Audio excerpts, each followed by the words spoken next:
কালো ধোঁয়ার কুণ্ডুলিতে ঢেকে গেছে সিয়েরা দি এসপাদান পর্বতমালা। আগুনের তীব্রতা এতটাই বেশি যে স্যাটেলাইটের ছবি ছাড়া বোঝার উপায় নেই কতদূর পর্যন্ত ছড়িয়েছে দাবানল। দৃশ্যটি স্পেনের ভ্যালেন্সিয়া অঞ্চলের কাস্তেওয়ান প্রদেশের।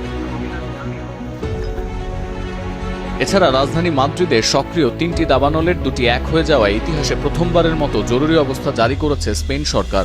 ইউরোপীয় ইউনিয়নের তত্ত্বাবধানে ইতালি ও গ্রিস থেকে পাঠানো হয়েছে 4টি অগ্নি নির্বাপক উড়োজাহাজ। সহায়তা এগিয়ে এসেছে পর্তুগাল ও নেদারল্যান্ডস। সহসাই দাবানল পরিস্থিতির উন্নতি হবে না এমন বার্তা দিয়েছেন প্রধানমন্ত্রী পেদ্রো সানচেজ। দাবানল শুরুর পর এখনো পর্যন্ত 60,000 মানুষকে সরিয়ে নিয়েছে প্রশাসন। বিভিন্ন এলাকায় আটকা পড়েছেন 28,000-এর বেশি মানুষ। শনিবার রাতেও টোলেডোর আশেপাশের 8টি পৌর এলাকা খালি করার নির্দেশ দিয়েছে স্পেনের স্বরাষ্ট্র মন্ত্রণালয়। সরকারি হিসেবে চলতি বছর দাবানলে স্পেনে অন্তত 130,000 হেক্টর বনভূমি পুড়ে গেছে।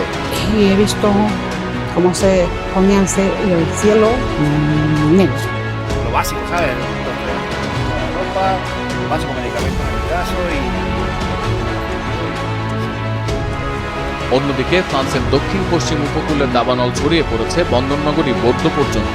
30টি এলাকায় জ্বলছে আগুন। শনিবার মধ্যরাতেই সরিয়ে নেওয়া হয়েছে ক্ষতিগ্রস্ত এলাকার প্রায় 55,000 বাসিন্দাকে। দক্ষিণ পশ্চিমাঞ্চলীয় এলাকায় ঘরছাড়া 2.5 লাখ মানুষ। উদ্ধার অভিযানে দমকলের পাশাপাশি হাত লাগিয়েছেন স্থানীয়রাও।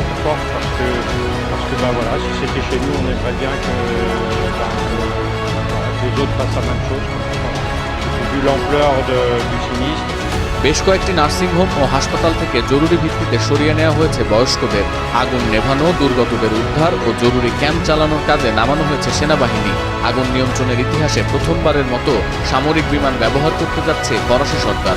এছাড়াও মন্ত্রিসভার সদস্যদের নিয়ে জরুরি বৈঠকের ঘোষণা দিয়েছেন প্রেসিডেন্ট ম্যাক্রো।